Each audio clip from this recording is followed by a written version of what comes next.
ماشاء اللہ مفتی صاحب، حضرت مفتی نصیر الدین نصیر صاحب ماشاء اللہ تشریف لائے شور کوٹ سے. تو میں عرض کروں گا کہ آپ کا آنا کیسے ہوا؟ ملتان میں آپ کی تشریف آوری، اچانک ملاقات آپ سے ہو رہی ہے، آپ نے اطلاع بھی پہلے نہیں دی. ماشاء اللہ، بہت مہربانی حضور. اصل میں ایک عزیز کی تیمارداری کے سلسلے میں ضرور آنا تھا، اور پھر میری کوشش ہوتی ہے کہ جب بھی میں ملتان میں آؤں تو آپ کی زیارت سے ضرور مجھے شرف حاصل ہو جائے. میری یہ خواہش بھی ہوتی ہے، کوشش. مہربانی آپ کی، مہربانی آپ کی. اور اس کو میں اپنے لیے ذریعہ سعادت بھی سمجھتا ہوں اور ذریعہ نجات بھی سمجھتا ہوں. مہربانی آپ کی، مہربانی آپ کی. تو اس لیے ملاقات جو ہے وہ بالارادہ ہے، بالقصد ہے، اور ثواب کی نیت سے ہے. بہت شکریہ آپ کا، اللہ تعالیٰ خوش رکھے. تو ویسے آج کل حالات، آپ علمی حالات، علمی معاملات آپ کے کیسے چل رہے ہیں؟ کیا سلسلہ ہو رہا ہے آج کل؟ بس حضور، آج کل جیسے افراتفری کا دور ہے جی، اور نئے نئے لوگ جو ہیں وہ علم و تعلم سے دور اور درس و تدرس سے دور لوگ نئے نئے فتنے گھڑ رہے ہیں. میں نے آپ کا کلپ سنا جس میں آپ نے ایک حدیث مبارکہ پیش فرمائی، حضور نبی رحمت صلی اللہ علیہ وسلم کا فرمان کہ لا تسبوا اصحابی الی آخر الحدیث. تو اس میں بعض لوگ جو ہیں وہ یہ شبہ ڈال رہے ہیں اور سوشل میڈیا کے ذریعے یہ پروپیگنڈا بھی کرتے ہیں کہ یہ مخصوص ہے. حضرت خالد بن ولید کا کوئی معاملہ ہوا تھا حضرت عبد الرحمن بن عوف رضی اللہ عنہما سے، تو یہ صرف ایک مخصوص واقعے کے پس منظر میں ہے. اس کو تمام صحابہ کے حق میں استعمال کرنا یہ ان کے بقول درست نہیں ہے، اور اس کو مطلق کے بجائے اس کو جو ہے وہ مختص سمجھا جائے، مقید سمجھا جائے. تو یہ بڑا اس وقت جو ہے وہ ایک فتنے کا جو ہے میں آپ سے عرض کرتا ہوں کہ یہ جو بات آپ نے فرمائی ہے یہ تو حدیث پاک میں اس طرح آئی ہے. صحیح مسلم شریف کے کلمات کچھ اس طرح سے ہیں کہ حضرت خالد بن ولید رضی اللہ تعالیٰ عنہ اور حضرت عبد الرحمن بن عوف رضی اللہ تعالیٰ عنہ کے مابین کچھ شکرنجی ہوئی، تو انہوں نے ان کو آپس میں کچھ کہہ دیا. تو میرے آقا رسول اللہ صلی اللہ علیہ وسلم نے فرمایا لا تسبوا احد من اصحابی فإن احدکم لو انفق مثل احد ذهبا ما ادرک مد احد ولا نصیفہ. یعنی حضور علیہ السلام نے فرمایا کہ تم میرے کسی ایک صحابی کے بارے میں کوئی غلط زبان استعمال نہ کرو، ان کو اس نے برا بھلا نہ کہو، کیونکہ تم میں سے کوئی بھی ایک اگر احد پہاڑ کے برابر بھی اگر سونا خرچ کرے اور میرا صحابی جو ہے وہ اگر آدھا کلو صرف وہ جو وغیرہ ہی خرچ کر دے تو اس کے اجر کو نہیں پہنچ سکتا ہے. تو اب اصل میں یہ کہنا کہ یہ چونکہ وہ بدری صحابی تھے، حضرت خالد بن ولید رضی اللہ تعالیٰ عنہ کو میرے آقا نے اس لیے فرمایا، اس کا مطلب تو پھر یہ ہو جائے گا کہ ہم لوگ اس حدیث پاک کو صرف بدری صحابہ کے ساتھ خاص کر رہے ہیں، کہ صرف حضرت عبد الرحمن بن عوف کے ساتھ بھی خاص نہیں ہو رہا، بدری صحابہ کے ساتھ خاص ہو رہی ہے یہ بات کہ اگر بدری صحابہ اگر مٹھی بھر جو یا آدھا کلو جو اگر خرچ کرتے ہیں اور اس کے علاوہ کوئی اور صحابی اگر احد پہاڑ کے برابر سونا بھی خرچ کر دے اس کو نہیں پہنچ سکتا ہے. تو یہ بات تو سمجھ میں نہیں آتی کیونکہ کوئی بھی اس طرف نہیں گیا. اصل میں دراصل یہ حدیث پاک جو ہے اس میں صحابہ کرام کو آگاہی کرائی جا رہی ہے کہ ان کے اپنی شان سے متعلق. آپ کی شان یہ ہے کہ کوئی بھی شخص اگر احد پہاڑ کے برابر سونا خرچ کرتا ہے اور آپ اگر آدھا کلو جو بھی اگر خرچ کریں تو آپ کو کوئی شخص نہیں پہنچ سکتا. آپ کی شان یہ ہے. اور دوسرے مسلمانوں کو یہ بات بتلائی جا رہی ہے کہ قیامت تک آنے والے لوگ جو ہیں وہ یہ بات جان لیں کہ میرے صحابہ کی شان یہ ہے کہ اگر وہ ایک آدھا بھر گیہوں بھی خرچ کر دیں گے اور تم لوگ اگر یہ اور پہاڑ کے برابر سونا بھی خرچ کرو گے تو تم ان کو نہیں پہنچ سکتے. تو اس لیے میرے صحابہ کے بارے میں تم لب کشائی نہ کرو، زبان درازی نہ کرو. یہ اصل میں یہ بات کہی جا رہی ہے. یعنی مطلب اس کا یہ ہو گیا کہ صحابہ کرام کو ان کی اپنی شان سے آگاہی کرائی جا رہی ہے کہ آپس میں آپ کے ایسے معاملات نہیں ہونے چاہیے.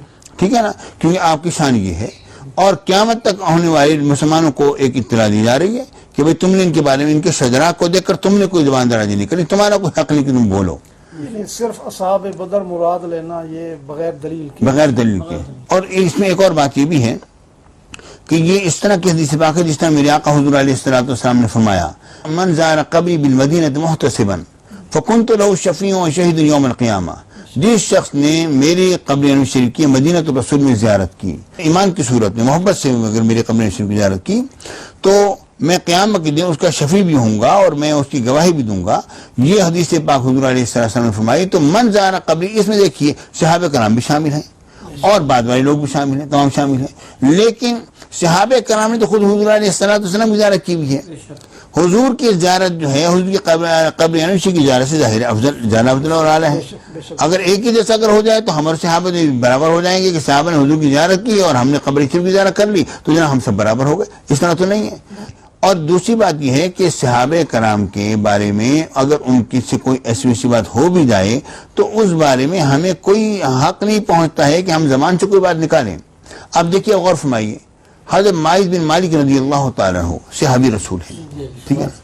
اب ان کا معاملہ یہ ہوا کہ ان سے لغزش ہوئی یہاں تک کہ ان پر حد نافذ کی گئی. حد نافذ کی گئی اور جو حد جب کی گئی تو اس پر وہ شہید ہو گئے، ٹھیک ہے نا. ان کا وصال ہو گیا، سنسار کیا گیا ان کو. تو اس نے پھر بعض لوگوں نے کہا جی وہ تو پتہ نہیں کیا ہو گیا اور یہ وغیرہ باتیں بنی سے باتیں بنی. تو حضور علیہ السلام نے جملہ فرمایا، میرے آقا نے فرمایا لقد تاب توبۃ لو قسمت بین امت لوسعتہم. تم میرے معاذ بن مالک کی تم اس حد کو اس انداز میں مت لوگے بہت گناہ گار ہو گئے اور نعوذ باللہ معذرہ پتہ نہیں کیا بنے گا ان کا یہ ہوگا. فرمایا انہوں نے ایسی توبہ کی ہے کہ اگر ان کی یہ توبہ ایک امت پر تقسیم کر دی جائے تو ساری کی ساری امت بخشی جائے. اور تفسیر ابن کثیر میں تو انہیں کمال کر دیا نا. فرماتے ہیں کہ حضور علیہ السلام کی حدیث پاک یہ جملہ انہوں نے کوٹ کیا والذی نفسی بیدہ انہ الان لفی انہار جنت ینغمس فیہا. حضور علیہ السلام فرماتے ہیں مجھے قسم ذات اقدس کی جس کی قبضہ قدرت میں میری جان پاک ہے کہ بے شک وہ اس وقت جنت کی نہروں کے اندر وہ غوطہ زن ہیں. حالانکہ اتنی بڑی حد لگی. اور اسی طرح حضور علیہ السلام نے صحابی کے متعلق ارشاد فرمایا. اب یہ دیکھیں بدری صحابہ کی شان اپنی جگہ پر ہے، کوئی شبہ نہیں کہ حضور علیہ السلام نے فرمایا کہ جب معاملہ ہوا حضرت عمر بن خطاب رضی اللہ تعالیٰ عنہ نے سلسلہ کیا بخاری شریف، انشاءاللہ پھر کبھی کھل کے بات کی جائے گی اس بارے میں. تو حضور علیہ السلام نے فرمایا ان کی شان تو یہ ہے کہ اللہ تعالیٰ نے فرمایا اعملوا ما شئتم فقد غفرت لکم. اے بدری صحابہ تم جو بھی کرتے رہو تمہارے میں نے تمہیں بخش دیا ہے. اب آپ دیکھیے بدری صحابہ کی یہ شان کے اعلان ہو رہا ہے، اس بات کا اعلان ہو رہا ہے، ٹھیک ہے نا. تو اس کا مطلب یہ ہے کہ اور یہ کہ ہمیں اس بات میں خیال کرنا چاہیے. دیکھیں انبیاء کرام کے آپس میں معاملات ہوئے کہ حضرت موسیٰ علیہ السلام نے حضرت ہارون علیہ السلام کے داڑھی مبارک کو پکڑ لیا اور قرآن مجید میں کا ذکر آ گیا. انہوں نے تو اس پر حضرت ہارون علیہ السلام نے موسیٰ علیہ السلام سے کیا کہا؟ ان کا یا ابن امہ لا تاخذ بلحیتی ولا براسی، مہربانی کیجیے میری داڑھی کو چھوڑ دیجیے اور میرے سر کے بالوں کو بھی نہ پکڑیے، ٹھیک ہے نا. اور انہوں نے یا ابن امہ اس لیے کہا اے میری ماں کے جائے میرے داڑھی کو بھی چھوڑیے نہ پکڑیے اور میرے سر کے بالوں کو بھی نہ پکڑیے. اس کا مطلب کیا ہے؟ مطلب یہ ہے کہ حضرت موسیٰ علیہ السلام کی والدہ سے بڑی محبت تھی تو انہوں نے فوراً ماں کا ذکر کر دیا، ٹھیک ہے نا. اب یہ چیز قرآن مجید میں آئی ہے. اب ہم انبیاء کرام کے بارے میں شروع ہو جائیں، یہ بات ٹھیک نہیں ہے اس طرح.